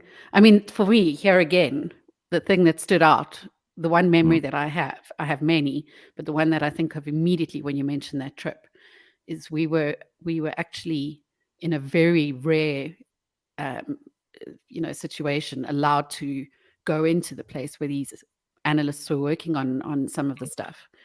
And I walked past a duvet from a crime scene that was wrapped in plastic, and you could see the blood spatter on the duvet. Yes. I see you. I mean, that's like all I wanted to do was get past that and not be around dirty duvets. You wanted to get to the gun part. I wanted to get guns. Yeah, I was interested in the guns. I've always wondered, why aren't there more women that are sort of famous serial killers? Because I think women are so organized. Like doing a crime is such an organized thing. You know what I mean? Yeah, like I did a crime. You obviously aren't watching true crime. No, there are series dedicated to women. In fact, there's one called Women Who Kill. Are they better? Are they better than men? They must be, Leigh-Ann. More organized. Like everyone kind of underestimates old Susie in the corner there, and then whammy, she slits your throat, kind of thing, or puts you in a cupboard and slowly watches you. I think they're still scary. I mean, don't get me wrong. I'm not scared of a female serial killer, but they're a little more unpredictable, slightly more insane. That's women in general. Yeah. And I think also what's fascinating is because it's rare, is a woman who's involved in trafficking, or I mean, we look at the modern day tales of Jeffrey Epstein and Ghislaine. What's her name? Ghislaine something. Yeah. Yeah, because she was involved in getting these girls to get onto planes and recruiting them and all of that. It's even more interesting. But no, the female ones are, I'd say, even scarier than the males. So if you want to be scared, Newcastle Football Club have just been taken over by the Saudis. That's not the interesting part. The interesting part is there's a woman called Amanda Stavely. So you can look her up. She looks like the most terrifying person. Think of the like the villain you're thinking of in your mind in sort of modern movie. Amanda Stavely. She looks frightening. And I think to myself, if she's involved with the Saudis, oh my God. But if you see her photo, the woman you're describing and the women you've just described, Amanda Stavely looks like she is just. Why does she scare you so much? I mean, I'll put a picture up of her now. Why does she scare you? She looks like a villain. She's got the whole like hard. I'm murdering children in a basement and sending them off to ships to have sex with the ruler. Let me show you. What she really, really looks like the women you're describing there, Leigh-Ann. Amanda Stavely, scary.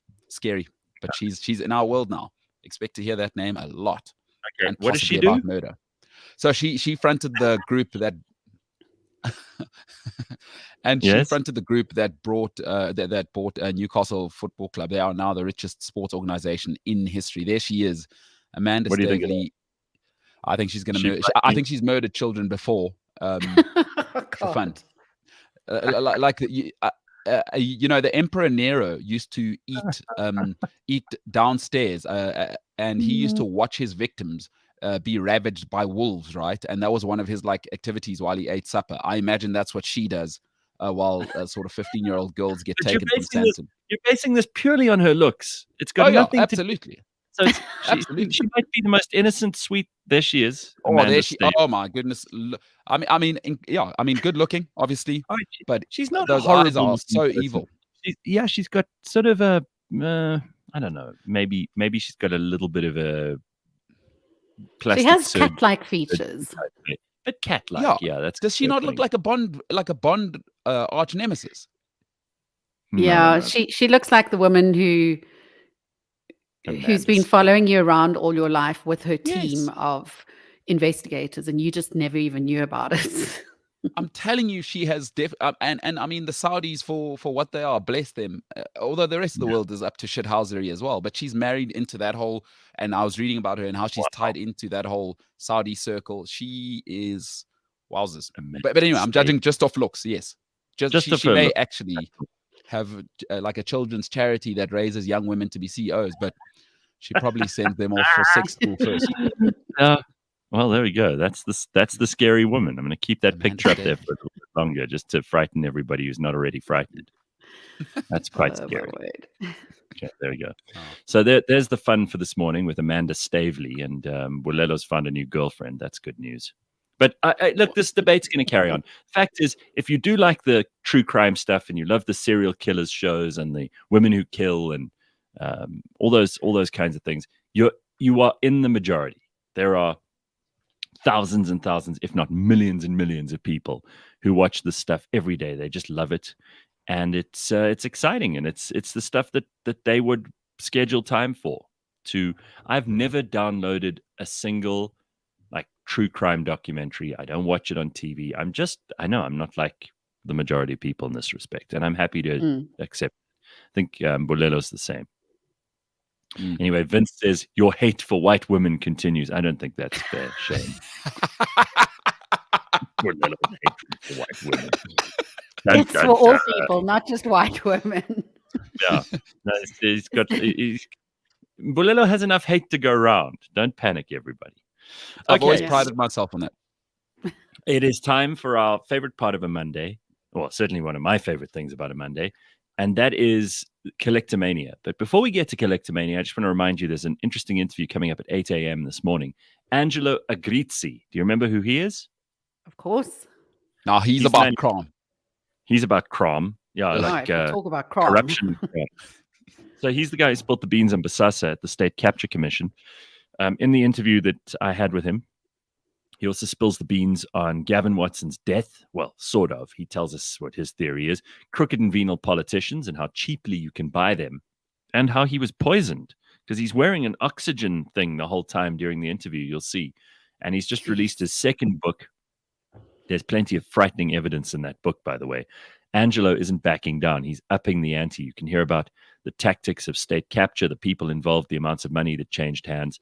It's really fascinating. So you talk about Crom, you want to hear it from Angelo Agrizzi. That's coming up in the next half hour. Make sure you don't miss that at 8 o'clock this morning live. Now it is time for a little bit of Collectomania. So Collectomania, of course, every week is brought to you by the South African Gold Coin Exchange and the Scoin Shop. You can check them out at scoinshop.com. And the reason we love having them on cliffcentral.com is because you can actually collect, precious metals from them as well. You can get a gold coin, you can get silver, you can get platinum from them. And this is one of the few ways that you can actually have this stuff as a hedge against currency depreciation, frankly. It's something that you should think about. You have a couple of gold or silver coins in the safe, or you put them in the bank if you want to make them a little bit more safe. That gives you some kind of safe haven against the ups and downs of currencies. And we talk, a lot of cryptocurrency here. We talk a little bit about foreign exchange. We talk a little bit about investments in stocks and shares. But if you're smart, you should also have some diversification into precious metals. And this is one of the things you can do to actually tick that box. So go along to scoinshop.com and see there are lots of very, very interesting collectibles there. We spoke about the James Bond coin that was released just the other day, and you can get some of those. But they've got all kinds of interesting stuff there. And speaking of interesting stuff, if you collect interesting or unusual things, get hold of us on contact@cliffcentral.com. We would love to hear from you, and we'd like to feature you and your collection on Collectomania. So we got an email from Rowan de Villiers. He sent us an email. He said, my passion for collecting encyclopaedias was fostered by my journeys around South Africa, moving quite a bit when I was young, and I had a naturally curious mind. It started when I was 7 years old, and over the years I've expanded my collection to about 50 books. There are a wide range of topics that are covered in them, from the culinary arts to art history and many more. Some are bought, some inherited, some were given to me by family and friends. The collection is spread between my home and my parents' home, as I don't have the space to store it all in one place.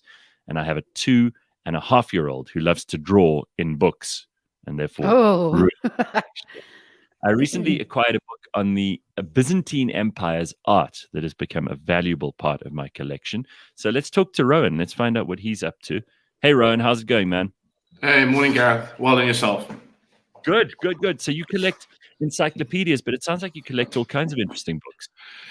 Yeah, so I think it's pretty much something that I've been fascinated with since I was a young kid. Actually, you mentioned 7 years old. I actually went through my books over the weekend, and I discovered that one of the first books I was given when I was 5. So one of the first encyclopedias is this one here, Encyclopedia for Animals, and it was given to me on my birthday in '95, and that's pretty much where it all started. But I think, yeah, in terms of collections of rare books and things like that, I thought I brought this one along today. This is a book by Winston Churchill. It's the Second World War's abridged edition. And this one was also inherited, but you can see by the condition that it's really, really old. So yeah, it's just something I'm very passionate about, and the history behind it and the fascination behind it. But I just think also it's because there are not many encyclopedias that are being published anymore. They can become more and more valuable as time progresses. So yeah, it's something that I'm very interested in. So I've also got a couple of sets of encyclopedias. I got one which my parents gave me eventually. It was the one that I grew up with. It was something that I think kept me sane when I was a kid, because I was always interested in so many different things. And my grandmother, who never let me win at Trivial Pursuit, said to me, I'm not going to make this easy for you. If you want to beat me at Trivial Pursuit, you'd better learn. And I remember going through the encyclopedias virtually every night before I went to sleep. I'd read as many pages as I could until I fell asleep. And that's probably one of the things I'll give credit to for general knowledge and my love for an appreciation for and curiosity for the world. And if you have an encyclopedia set as a kid, especially before the internet, we didn't have endless online resources. And an encyclopedia was like a gold mine. I could use that to look up anything from human anatomy to what you said just now about the Byzantine Empire, to art, to science. I could look that stuff up in the encyclopedia and get a kind of general knowledge about it, which I think led me on to interests in very specific things later on. So, did you actually read these books as a kid? I mean, were you interested in cover to cover? Yeah, so I mean, talking about cover to cover, when we lived in Bloemfontein, my parents used to get so irritated with me because we would have guests come over, and I would wake them up at the crack of dawn at like 4:30, 5 o'clock with a childcraft book in my hands, and I would expect the guests to read it to me and basically read it from cover to cover. And they used to be so pissed off that they would actually look at me and go like, really, this is 4:30 in the morning. We're actually on holiday here. Why the hell are you waking us up at 4:30 in the morning?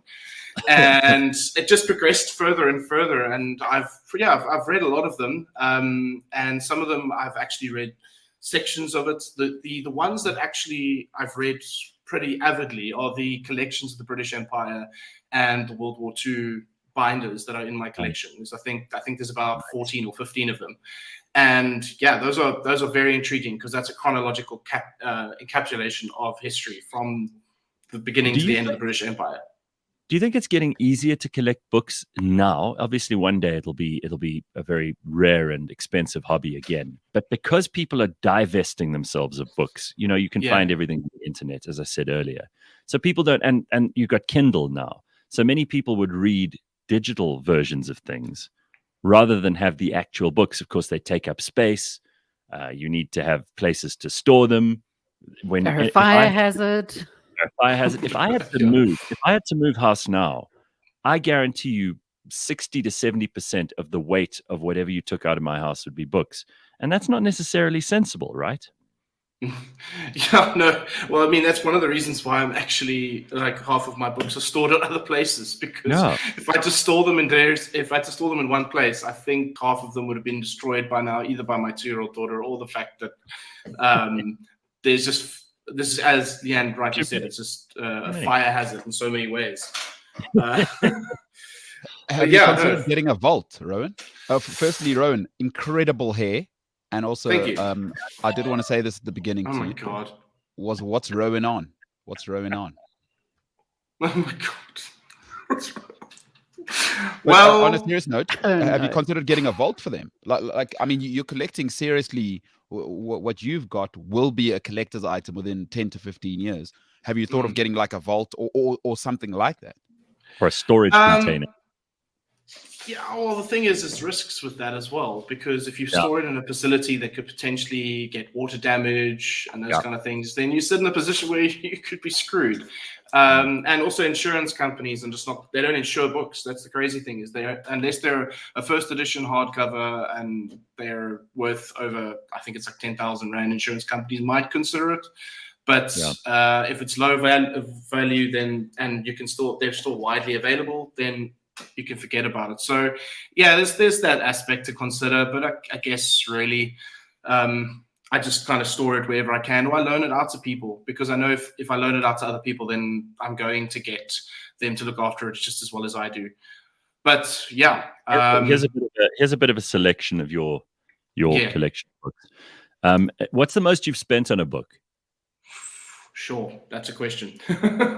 I think the closest that I've spent is I was in an antique bookstore in Stanford outside of Manus, and oh my God, who was that? That's Mbulelo's new girlfriend. You want to take a look again? Oh wow! Sorry, I just had to interrupt. You no, spent how much? Fine. I think it's probably around about $2,000 on a book. Okay. Yeah, but that book sadly also got lost. I lent it to my English teacher back when I was in high school, and then it just got lost. Never lend a book to someone unless you expect not to get it back. Yeah, so it was kind of sad that I lost it. But anyway, it was a book about the Windsor family. It was called the Windsor Tapestries, and it was a first edition. And it was quite a valuable item in my collection, and then just vanished into thin air. I'm still wondering if it's still sitting somewhere at my old high school. But yeah, that's a very interesting one. You know, I sometimes have dreams about being given a key to like the rare books section of a famous university or a really big public library. Just being given those keys and being allowed to just go in and explore for hours and hours and hours. Because I think that would be a kind of heaven for me as well. And their books, for example, I ordered a catalog of books from this library I think it's in Boston in America. And they sent it to me on a DVD. Now, none of my machines can read a DVD anymore. So I gave it to Greg at our office, and he downloaded it onto USB for me. But it's a collection of probably about 50 or 60 books that are no longer in print, that someone has painstakingly gone and scanned every page of these 50 to 60 books. And none of them can be bought anymore. But now I have the versions on a digital copy. I don't know what to do with them, though, because it's on a little USB, which obviously I'm never going to erase. So I've actually written on the USB what it is and put it into the safe. It's the only thing I can think to do with it. Well, it's like I was in my wife and I, we traveled to Prague back in 2018, and we were able to go into the Clementina, which is one of the oldest libraries in Europe. Wow. And you're actually not even allowed to touch the books. You stand at a railing, and you can't even take pictures in the library. It's that sensitive. And 90% of the books are in Latin, so you wouldn't be able to even understand it, because the Clementina was a monastery back in the day. So it's protected. It's an absolutely stunning library. Took my breath away when I walked in. But those books, some of them are 600 to 700 years old. So it's an incredible collection. And the amazing thing is that it was locked up. The Soviet Union did us a very good favor with the Clementina, and they just boarded it up during the Cold War and just ignored it and never looked after it. And then in 1992, they unlocked it, and they discovered that these books were still in good condition. They hadn't been destroyed and overused. So yeah, I'm very lucky there. That's incredible. The fact that it survived a world war and the Soviet and the Cold War. On a very short list of things the Soviet Union did to advance humanity, that's absolutely on there. I'm pleased to have that report from you. That's very good. So encyclopedias are interesting because obviously they contain, all the knowledge that people had at that time in a series of books. But these collections are available, and there are bookshops across South Africa that are selling them. I think a lot of people have tried to get rid of them because they're heavy and they take up space. There are really, really great encyclopedias that are full of like color plates and illustrations and that sort of thing. And then there are those ones that are much more like dictionaries. Are there any particular collections of because again, people used to make fun of encyclopedia salespeople. You know, they used to go, "Oh, the encyclopedia is like the everyman's entry into the world." But these days, I think that they probably do have quite a lot of value, especially if you've got a good set of Britannicas or one of those. Yeah, I mean, the Britannicas are probably worth quite a bit now. I know that there's a collection in the UK that's probably worth close to £400,000, if I'm correct.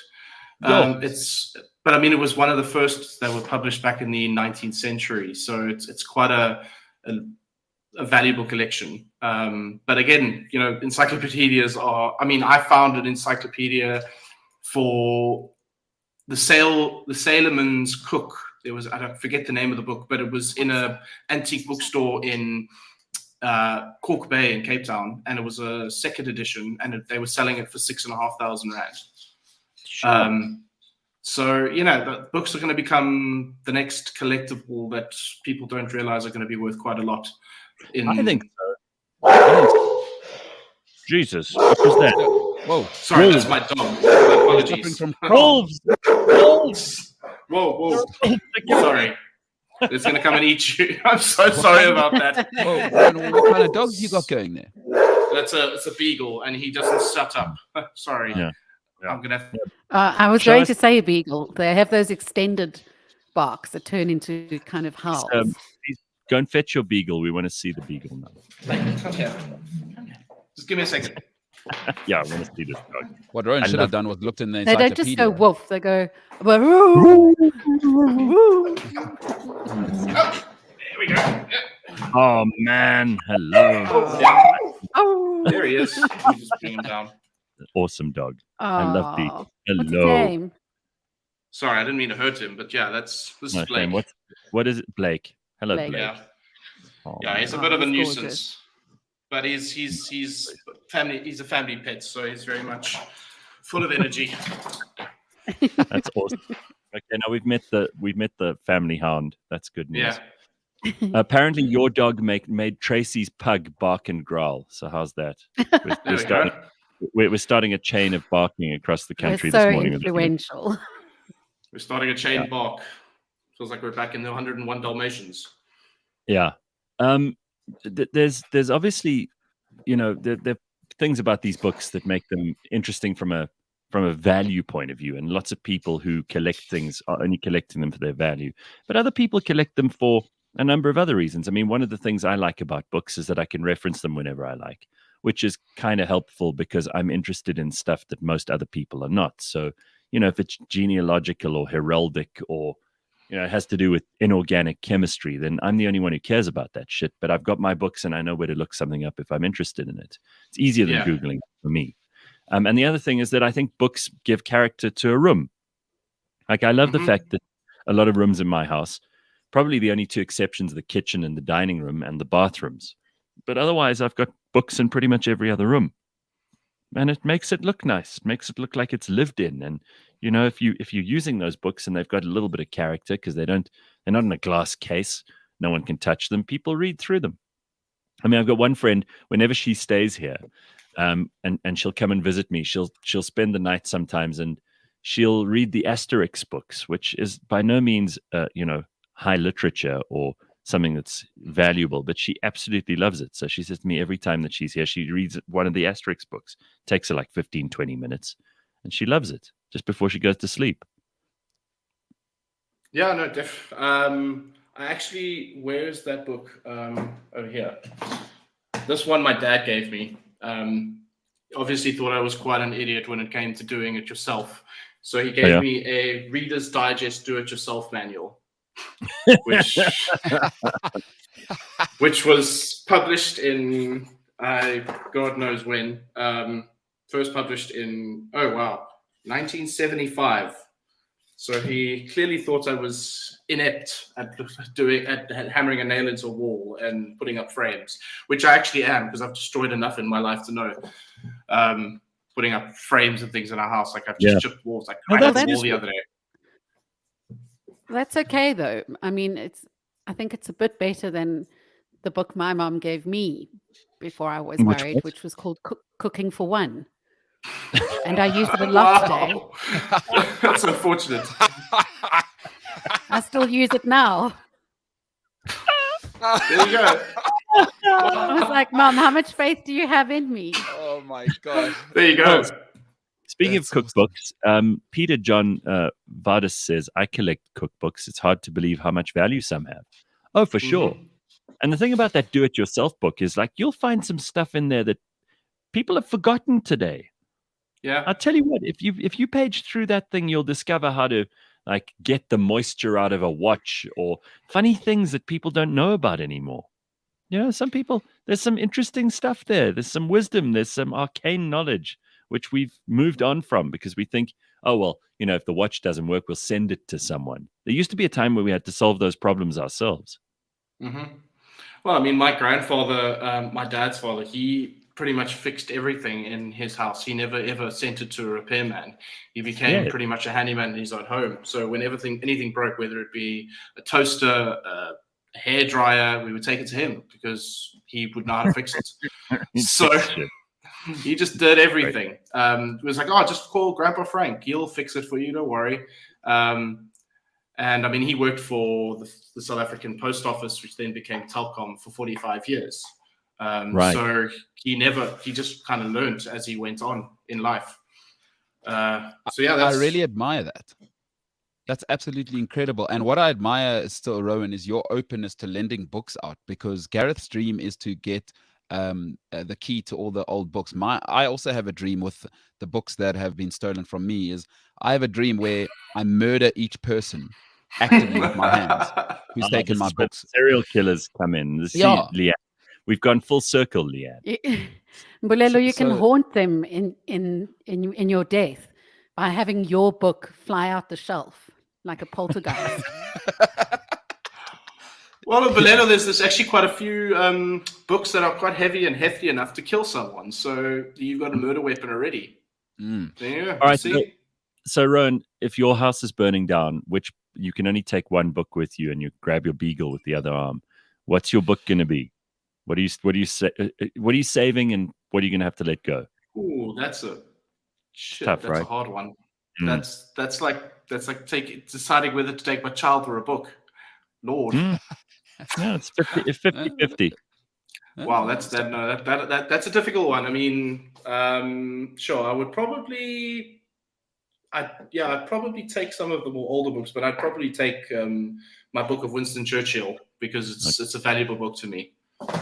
But that's it. I'd take that one. I mean, Winston was quite a wise man in his day, so. He wrote some good stuff down.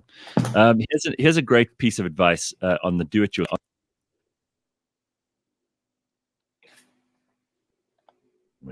So Corona's Boring says, with wet electronics, you leave it in rice overnight, and then the Chinese people come when you're sleeping and fix it. Oh wow! I don't know. Ooh, that's interesting.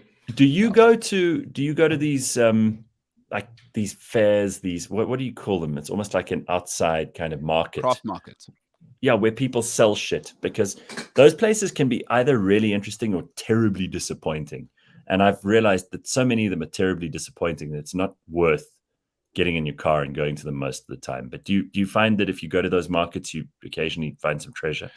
Yeah, I mean, there's the Milnerton market in Cape Town that's quite well known for being a flogger of just people's hoarding of stuff. I mean, it's sometimes people say, "You're a collector. Oh, you must be a hoarder." That's the usual comment. Yeah. It's like, oh, but yeah. What is the difference in your mind between a hoarder and a collector? I say it's tidiness. Hoarders are untidy. Well, I had a conversation with a friend of mine the other day, and I was saying to them about how everyone collects something. And if she argued with me for about 10 minutes saying, not everyone collects something. I said, okay, well then go through your phone and look at how many photos you have on your phone. Then you're a collector because you're collecting photos. So everyone collects something, whether it be jewelry, whether it be money, whether it be we're collecting something. So at the end of the day, if you're a hoarder or a collector, you're still collecting. So I think that's much Mbulelo difference. keeps one toenail from every one of his victims. That's what he collects. It's true. It's for A the lock of soup I'm going to hair. poison the next victim with. Oh, yeah, exactly. Interesting. Yeah. No, but there are some great places in Cape Town. There used to be an antique craft market at Blauwklippen Farm in the Boland area in Cape Town. And the one day I found a Rolex watch there. The guy was selling, it was made in 1934. And he was selling it for, I think it was like 25 or 28,000 Rand. But it was a vintage. It still had its original strap. It was still all the original mechanisms. And I just put it on my wrist, and I didn't even realize what price it was. And I said, shit, when I saw 28,000, I was like, okay, here you go. You can just have it back. Thank you. But you probably be able to, if it was 28,000 then, it's probably worth like 100,000 now. So probably, it might have been the right thing to buy. Some stuff you really never know. Well, listen, dude, thank you for sharing your collection with us. No problem. It's great to have someone who cares about books as much as some of us do. And I hope you continue to expand your collection and that your daughter doesn't draw all over them. One day she'll appreciate them. Hopefully. Yes, we'll never know. Yeah. By the way, a lot of answers coming in here about the difference between hoarders and collectors. Collectors are organized, says Luke and Day. And then someone else says hoarders are usually driven by some fear or a lack of something. That's interesting.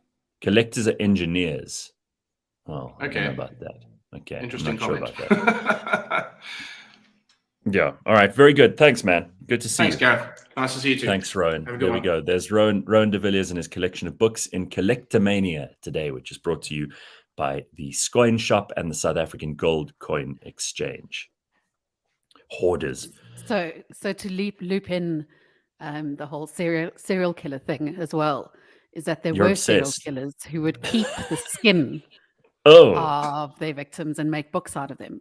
But also there are Oh. people who just made human skin books anyway. Yeah, there's a book supposedly in the Vatican Library called the Necronomicon, which is bound in human flesh and written in human blood.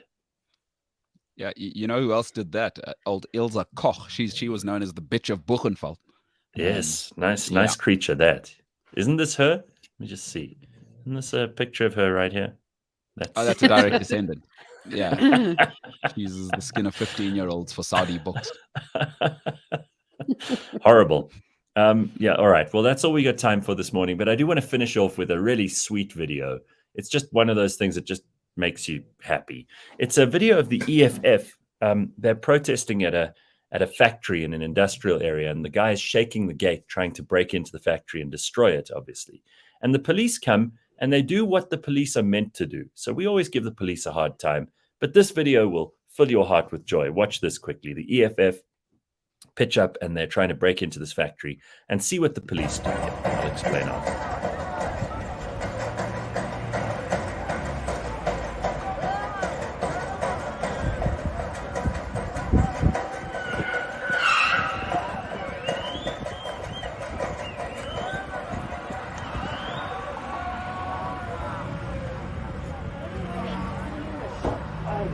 Oh, shotgun, hello. You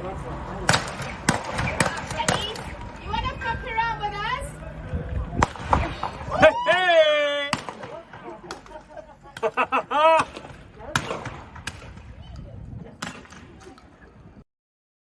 One of the reasons we have the police.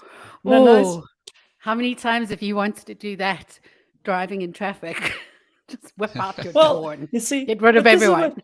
So the police obviously be using rubber bullets, or I don't know, maybe if you let your fantasy go wild, they're a bit of rock salt, and they managed to disperse these cretins who are destroying private property. That's one of the reasons we have a government, by the way. We have a government to make sure that our rights are enforced against each other, and that someone can't just pitch up and try to break your gate down and steal your stuff. Yeah. So let's But just I also remind like how when the cops arrived, people didn't Mm. run away immediately because there wasn't that initial fear.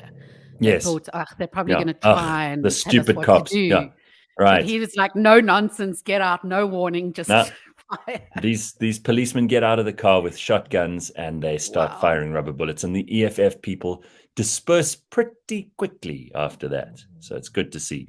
Now here, on the issue of ISIS, is a really passionate American woman from New York who says, ISIS, I'm not afraid of you. And September the 11th may have been 20 years ago, but I'm still not afraid of you. Look at this. ISIS, if you come to New York City and you try to blow anything up, I'm coming for you. Yeah, ISIS niggas, fuck y'all ISIS niggas. We from New York. I'm from Brooklyn. Fuck ISIS. They killed my boy Biggie. Oh my gosh. Don't you want her on your side? She's the kind of homegirl you need. ISIS. Wow. Yo, ISIS. I'm going to come fuck you up, ISIS. I love her. You come to New York. They killed my boy Biggie. Can we play it again? Let's just play it Yes, again please. to wrap up the morning on a high. ISIS, if you come to New York City and you try to blow anything up, I'm coming for you. Yeah, ISIS niggas, fuck y'all ISIS niggas. We from New York. I'm from Brooklyn. Fuck ISIS. They killed my boy Biggie. They killed my boy Biggie. For those who can't Biggie. see, they've superimposed her into like fighter jets and military tanks. She's the greatest. Okay, God bless her. She's awesome. All right, everybody. Have a happy Monday. I will not see you tomorrow, but Mbulelo will very capably look after you, along with Lebang tomorrow. And then I will be back on Wednesday. So have an excellent day.